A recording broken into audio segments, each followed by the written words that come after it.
Hi, Pet the Podcast Editor here. What would you do if you could start over? Well, today, Dan and Lloyd are looking back at some of the minor missteps they took on the road to working with global household name brands, along with some of the changes they would have made.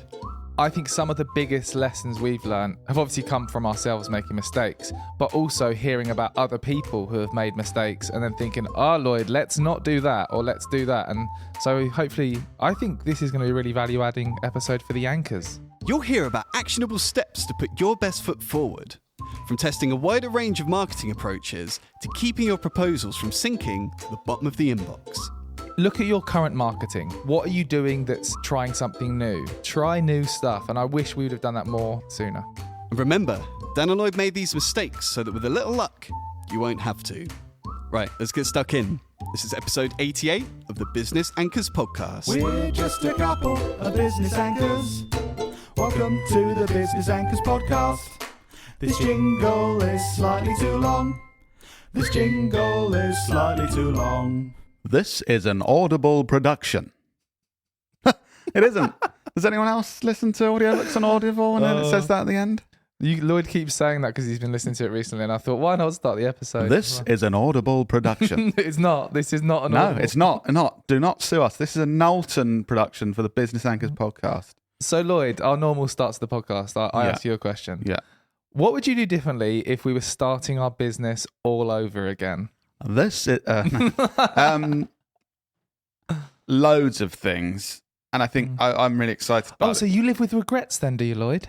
I suppose I wouldn't describe them as regret, but this is something that I find interesting. No regrets. I think no regrets.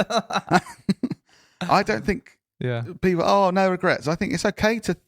I think having no regrets is basically admitting I never plan to grow or improve anything in my life because... No, you're inferior if you have regrets. Oh, am I? Okay. Well, I have regrets and I'm proud of them. You go. So there would definitely be things I would change, like looking back. Don't get me wrong, happy with the journey I am on in my life and we are with the business and everything. But...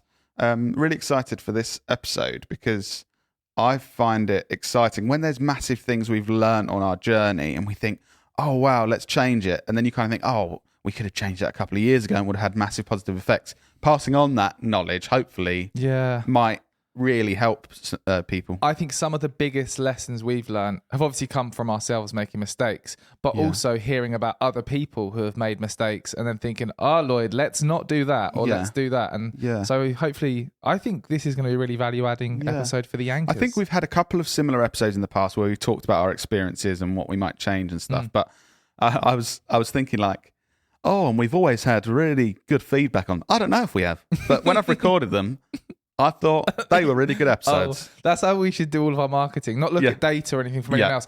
Just what you think, just your gut. Lloyd, what's your gut feeling on that? To be one of those business owners. No, look, I don't look at data. It's what I feel. Okay? I felt that was a good episode.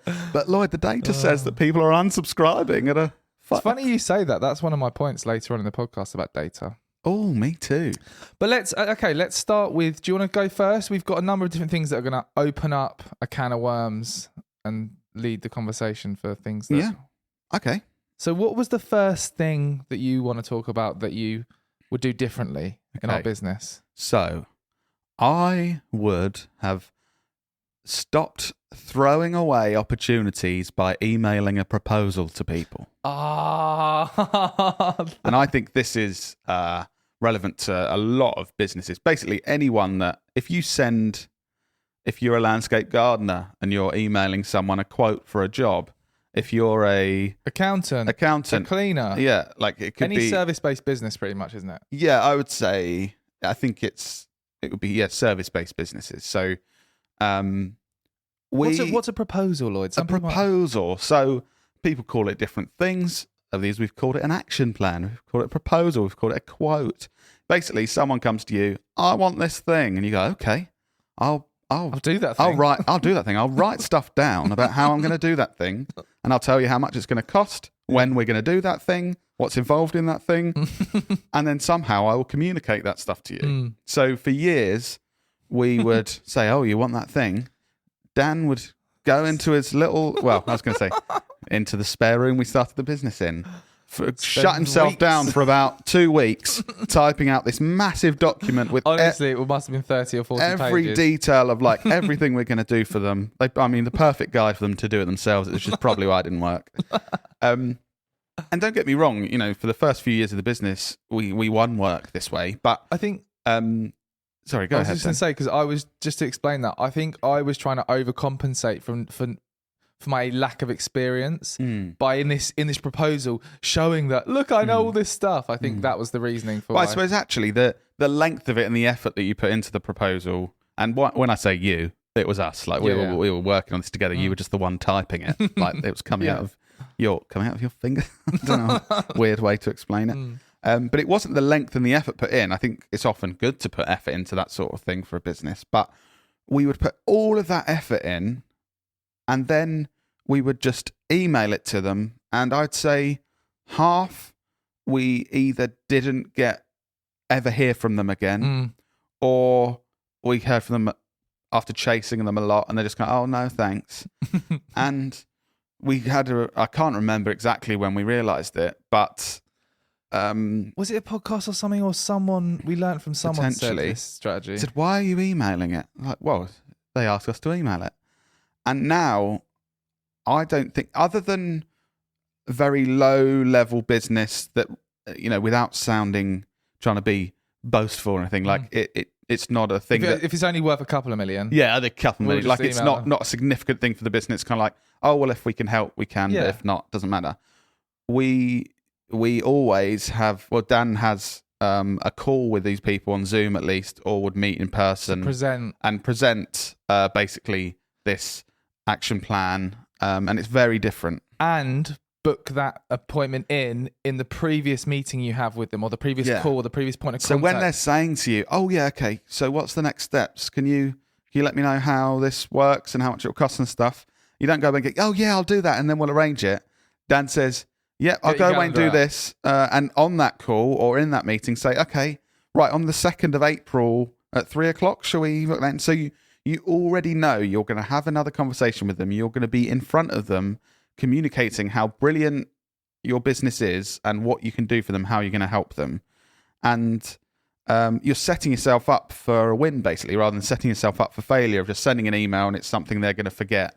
And you don't have the opportunity to answer any of their questions because you can only communicate what's in that thing that you've emailed. And if they read something and go, "Oh, I'm not sure about that," if you're in person, you can say, "Oh, if you're not sure, we could send you 5 case studies to let you know that we've helped the exact business like you on that thing." Making that one small change. If you're listening to this and you email proposals, I guarantee you will win shitloads more of business if you just do that tip. Yeah. If you, in the previous call or meeting, arrange that next meeting to go through it with them. And I do think it is appropriate from businesses like ours to a landscape gardener with 2 employees. Like if you're a landscape gardener, if you're anyone, but if you're a landscape gardener and you feel like you want to win more business, because some people have enough for what they want to achieve and what they want to be doing. If you want more and you're not converting every piece of business and you are just sending something off, do this and you will. I'm 100% sure you will win more business. I don't like, most people aren't doing it. Like in our marketing agency land, like most good agencies will do that now. Yeah. But I think in a lot of industries they don't. It's just they've always done it the way of just sending it via email. So you say most do in marketing, but we've even heard from some, I won't say who and stuff, but that, "Oh, we presented this thing and then they were emailed this kind of proposal," and they could just tell it was a generic thing that they just changed like the name of their business to and stuff. And you can kind of see who's going to the effort to, if someone's going to the effort to really communicate what they can do to help you, you kind of get that feeling of, well, if they're going to the effort to do this rather than just sending me something, they really care and they're going to put the effort in. I did have this conversation with someone the other day, though. I think another challenge with all service-based businesses is knowing how much effort do you put into that process. Because a big mistake we made at the start was we weren't good at qualifying like how lucrative an opportunity could be, like how big it could be in terms of revenue, the likelihood of us winning it, and how much we wanted it. We didn't look into any of that, and we treated every opportunity the same. Whereas what we now do is we look at opportunities and gauge: is this a good fit for us? Is it lucrative, profitable? Is it something we really want to do? And we put more time and resource into. Because for our It's business, logical, isn't it? Like, I think for any business you have a different scale, but we may have an opportunity that's worth 150,000 and an opportunity that's worth 4,500. We probably want to win both of those pieces of work, but of course it's going to make more sense to put in more resources to win the more valuable or whatever is more valuable for your business. Great. So that's my first one. What about you, Dan? My first one is to be super clear on our unique offer to the world from the start.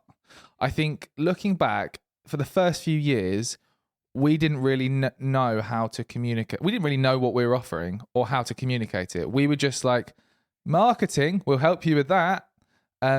Whereas now we're really clear on what we do and who we help and how we help them.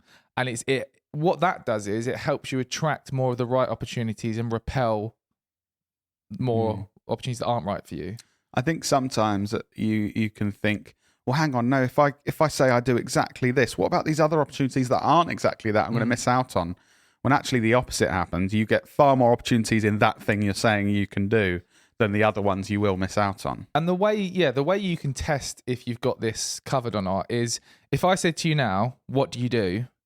Can you clearly and concisely communicate to me exactly what it is you do in a way that most people will understand? And I think a lot of people can't. A lot of people can't do that. So, if you can't do that, definitely sit down and take time to think about what is your unique offer to the world? What makes you different from the other 1,000 competitors in your area or in the country? And define that, because that really helped elevate our business. Great.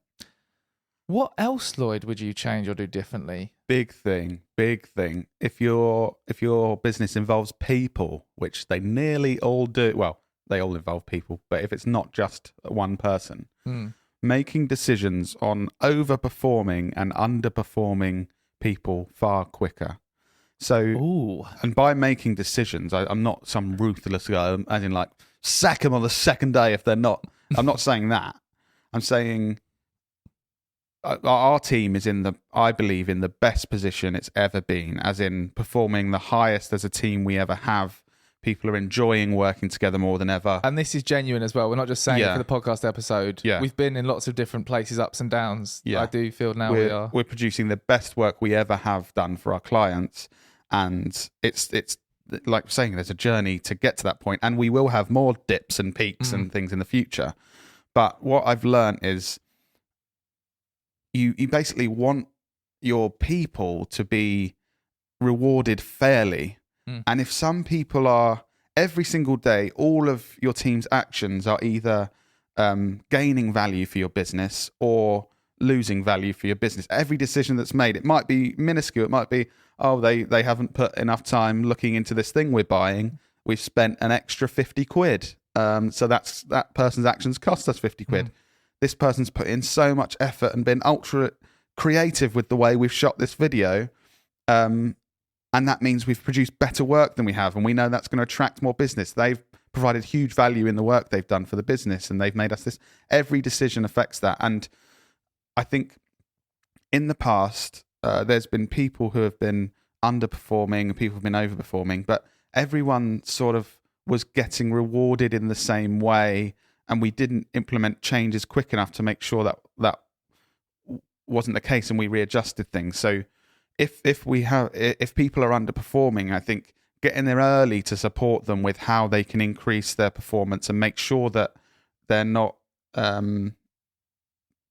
losing value for the business, because that's not fair for the rest of the team that are working really hard if someone isn't, and it doesn't make any difference. And those people that are providing great value, again, this is something I've learned, more quickly saying, wow, what you're doing is brilliant and we need to reward you more. So whether that's pay or whether that's giving you flexibility to do this, a promotion, response, whatever that thing is. from a practical point of view, I think there'll be a lot of people listening thinking that sounds great, and I've got a team, and I'm maybe in the zone where I'm sort of rewarding them all equally and not really. Practically, what processes and things have we set up that have helped improve that? Clear goals and accountability for the individuals in your team. So, person A, you are responsible for this, and every week in our weekly meeting on a Friday, as a team, we'll be asking you, are you hitting those goals? And we'll be questioning and discussing if that's not happening, and it'll be really clear. Or you'll be saying, I have hit those goals, and it'll be clear to everyone that you are doing your job really well and adding huge value to the business. That's one thing. And then that can lead to the actions that you need to take. So every single week, you get a bit of a wake-up call as a business of, oh, hang on, that's been 2 weeks in a row. That person hasn't been doing what we need them to do in their job. So we need to take some sort of action. Have they not got the right support? Or have they got the right support, but they're not actually putting in the effort? You know, do they actually not really want to be here? Are they struggling with something so we can help them and raise it? Every week we have that wake-up call. So I think that's a really important part. I think the weekly meeting has honestly been a game changer, not just for the team. Oh, well, I'm part of the team as well, but for me as well, and what I'm accountable for, and for you and what you're accountable for, because we're just as accountable as the rest of the guys. And yeah, it is that weekly wake-up call. And we learnt this from the Entrepreneur's Operating System, which we recently did a podcast on. So listen to that if you haven't already done so. But yeah, weekly meetings, checking how you're performing against what you're accountable for have been massive. Also, for your people, knowing exactly what they are accountable for and being clearer. And we still need to improve this even further. But you've got to be fair. It's not just about you as a business owner or a manager kind of like, oh, now I know all these things. It's giving your team the tools that they need. Oh, I know exactly. That's my responsibility. I wasn't, because we had in the past, I wasn't sure if I was supposed to do that or they were, and we both kind of haven't, and it's been missed. And that cuts all that out, being ultra clear on accountability. Nice. Yeah, look, you could have a whole episode on that. Yeah, but you could. That's something I'd really change. Making those decisions quicker, having processes in place to identify people that are over or underperforming, and taking actions that are needed far quicker. I've got a big one for you from a marketing perspective. Oh. Looking back at what we did, I really wish, and this was my responsibility, we would have tested a wider variety of marketing approaches and platforms more frequently. I think what we fell in the trap of is doing something that worked a bit and just thinking, yeah, that works all right, let's just do that for ages. And more recently, and in the last few years, we've been more like for example, this podcast, actually, this is quite meta. So when we actually realised this was a massive thing we should do, we always want to test at least 20% of our marketing resource into something that's different and new. This was a podcast, this experiment. And now the Business Anchors podcast accounts for at least 50, 60% of our revenue. People who are coming to work with us through listening to this silly little podcast that Lloyd and I sit down and do every week. And that was just a test. And looking back for the first few years, I think we were just mainly doing the same stuff and like, yeah, this is all right. And hence our growth wasn't massive for the first few years, whereas now we're on a really good trajectory. So I guess an action for you listeners, look at your current marketing. What do you do to generate business? What are you doing that's trying something new? So look at your marketing. Is at least 20% of it trying a new platform like TikTok, or like a unique outreach strategy like the one we spoke about on a previous episode, our LinkedIn outreach strategy? So yeah, try new stuff. And I wish we would have done that more frequently sooner. Yeah. One of my points is like a step from that, which is record and analyze marketing activities effectively. So you're saying try new stuff. And I think the next step is when you're trying new stuff and you've got your old stuff going on, actually recording the resources you're putting into those things and what you're getting back from it. So far too many businesses have stuff going on, and they might have 20 different things going on that could get them business in different ways, but they have no idea which of the 20 are working and what value they're getting from any of them. And I think... And we didn't either, to be honest. No, we didn't. We're getting much better at this now. And it's just... It seems so simple. Like, so you got 20 taps, and like one of them's got like drips coming out, and the other one's like just pouring crazily. And you could look, if you had them like that, you'd be like, oh, okay, well, obviously we should get a bigger version of that tap. Yeah. Because that's If we want just, more water, yeah. we want more water. Yeah, I'm thirsty. Whereas when you just got it all going on, It's like, every month it seems to be it's working, all so- okay. This bucket's filling up nicely from the 20 taps. So, weird analogy. Yeah. But basically, we sort of done this, and now we look at it, and it's like, well, that activity takes 2.5 days a month and costs £200. So they're the That's resources going into it. And for our business, we know that needs to provide, I worked it out, £805 of value to the business. Mm-hmm. So I think being able to look at that and go and actually ask yourself, so, okay, that thing we do, does that create £805 of value for the business? If it's less than that, it's not worth doing. If it's more than that, we need to do more of it. And we also, because we now really analyze all of this stuff, we know how much a lead is worth to our business. So if you've worked it out and you think, well, actually, every new lead, on average, it works out that if we get a lead, our business gets £2,000. If you get one lead from that £805 activity, you know a lead's worth £2,000. You know that thing's working. So being able to analyze all of this activity, and it's step by step. We now have lots of things in place so we can make these sort of calculations. But just take the first steps of just trying to understand a bit more, like what's actually coming from this, rather than just being in a complete unknown state of, well, the phone rings, we get inquiries through the website, it's working somehow. To be devil's advocate a little bit, because I do honestly agree with you on most of that.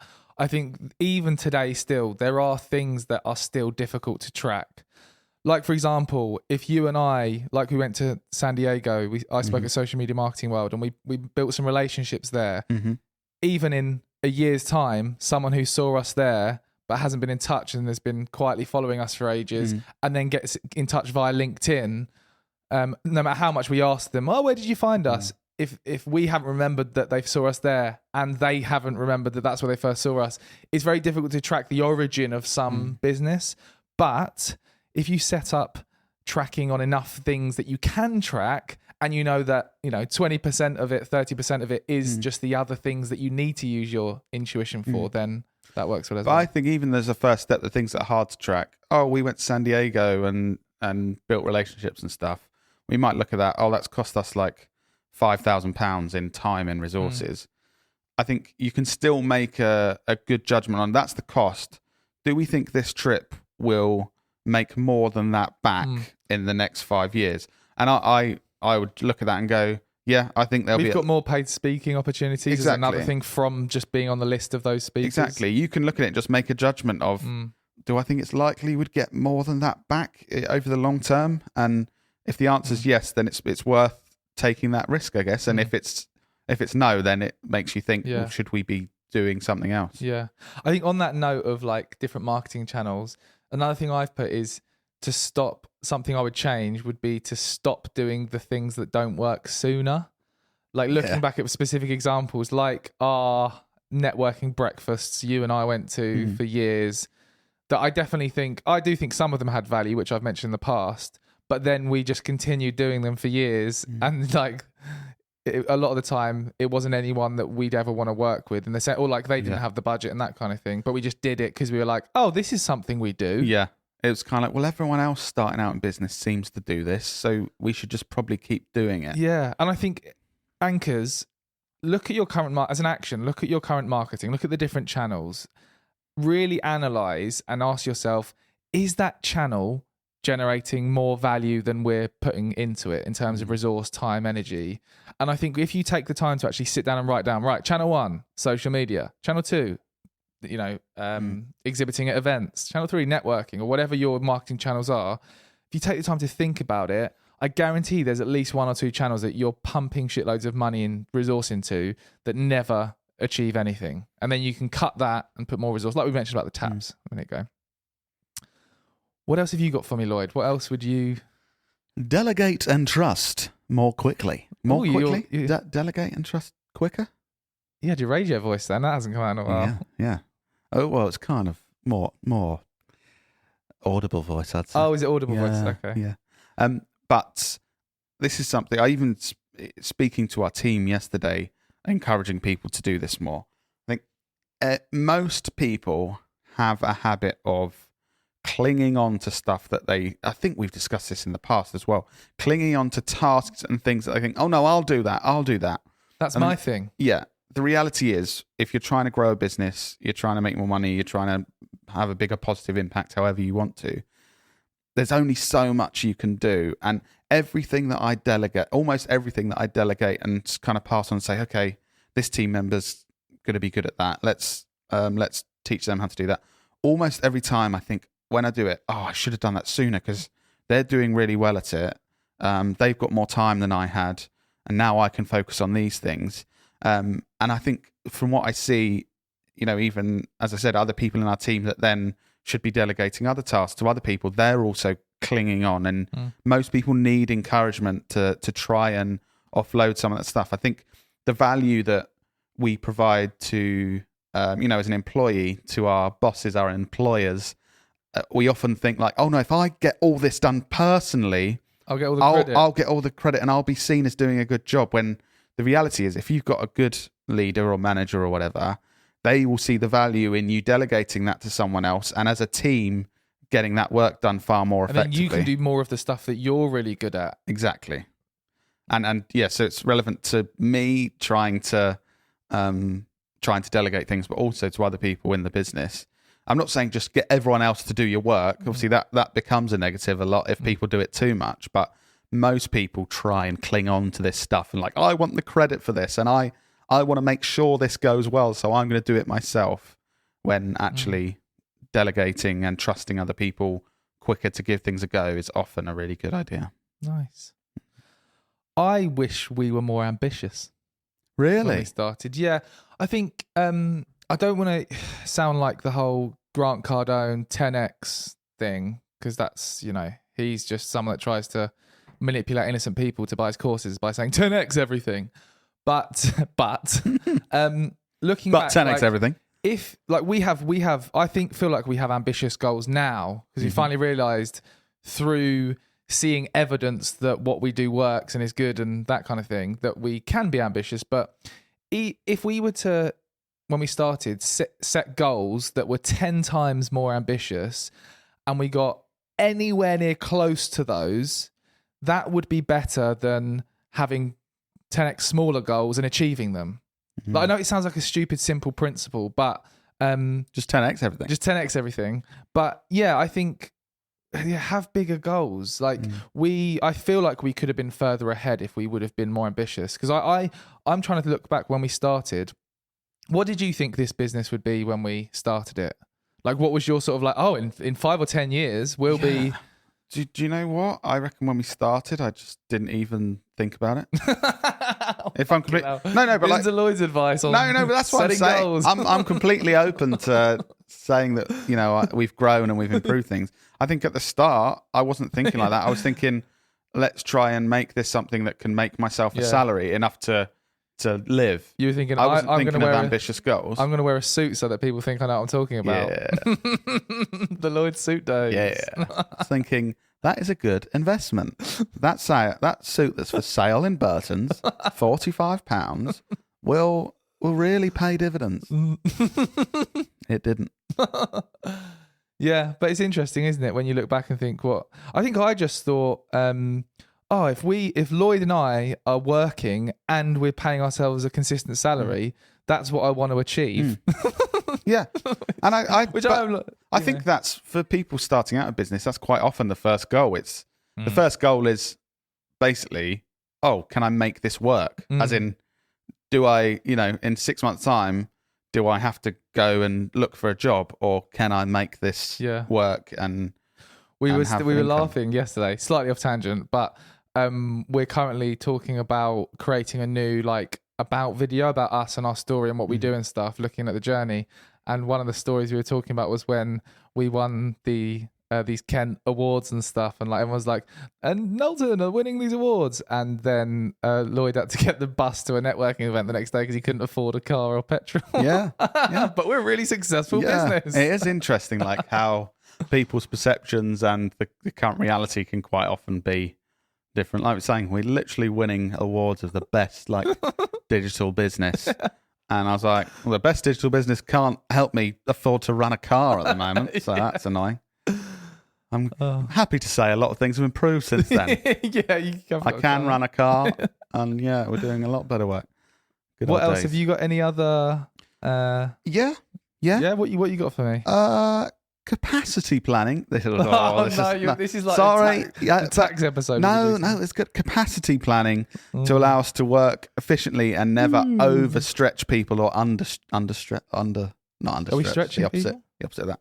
Well, I think businesses often are. So if there's capacity planning, just for anyone who doesn't know, you have an amount of work that your business needs to do, different in all sorts of businesses, and you have an amount of resource. So we got these people that have these skills. Quite often businesses look at it and kind of go, oh, yeah, we'll probably be all right this month. And sometimes that can work out. But a lot of the time doing that, you end up really overstretching people. So people in your team are stressed and think like, oh, how am I going to do this? I'm really under pressure, which for a short period of time, sometimes that's okay. For a couple of days for people to think, wow, I've got a lot to do here. You can get through those peaks and troughs. But if that's a consistent thing, it causes big issues. And also the other way, if actually you don't realise, oh yeah, the team seem okay. And actually your team are thinking, I could probably do double the amount of work I'm doing, but this is quite relaxed. It's that thing, what's the rule where people will make a job take as long as the time they've got for it? Exactly. So with capacity planning, I literally there's probably much more sophisticated ways of doing it, but I have like an Excel spreadsheet I've been developing over years with coloured boxes, and each box is like a day of a person's time, and then allocate it to different projects and have this colourful thing that would look mental if you don't use it. And basically a line of like, this is the maximum, this is the amount of working days in this month. If people have boxes that go above that, exactly. If the coloured box is above the line, that person doesn't have enough time to get their job done this month. So we need to. There's two things you do. You can either adapt. Need more coloured boxes. You can adapt and go, okay, do we need to hire someone else, or actually that person can take on that work to even it out, or you don't do anything and you go, well, that person's just going to be really stressed and probably do a bad job. So obviously you have the information to make the decisions you need to make. There's just so much stuff to think about when you run a business. Yeah. Like now, and we are nowhere near where we are going to be in the future. Yeah. But like, there's just so much stuff to think about. We never used to do any of this stuff. How on earth did we figure anything out when we started? We didn't even look at like how long things are going to take. We're just like, yeah, we'll do that. Yeah. Well, I think, and this is why these episodes are good. In a couple of years, in a year's time, we'll be able to do another one of what we've learned. We had this coloured year. boxes. Yeah, we had coloured boxes, and now I have holograms that move around the office to show us who's. We haven't got any holograms yet, so that's something we need to improve. Yeah. Great advice. Do you have anything else, Dan? I've got one more. Cool. It's just a simple one. And I think one of them's in your area, but like simple one from a simple one. Use Xero. Shut up. Use Xero and HubSpot sooner with two software, so accounting software and sales software. I'll take the sales software. The sales software side. Since using HubSpot, our whole sales process has been properly mapped out, properly managed, and we convert way more business because we know we're taking all the right steps to hold the hand of all of those new leads and opportunities through the process in the most effective and efficient way to pop out the end the most customers who sign an agreement and say, I want to work with you, because it's all nicely organized and mapped out. If we would have originally, I think we used to use spreadsheets where we'd write someone's name and say, John Smith has called and said they want this thing. And then we wouldn't do anything after that. We just have a chat and just try and remember that we need to follow up with them and do all this stuff. So yeah, definitely. And we've done episodes on HubSpot before on sales. So look back at Business Anchors episodes. And Xero, the accounting software side, you've find that really useful for like managing our accounts and stuff. Yeah, we were on Excel spreadsheets for like the first 2 or 3 years of the business. And as a small business, that can often work. But I think especially even if you started a business now, like it's even more important to get on it.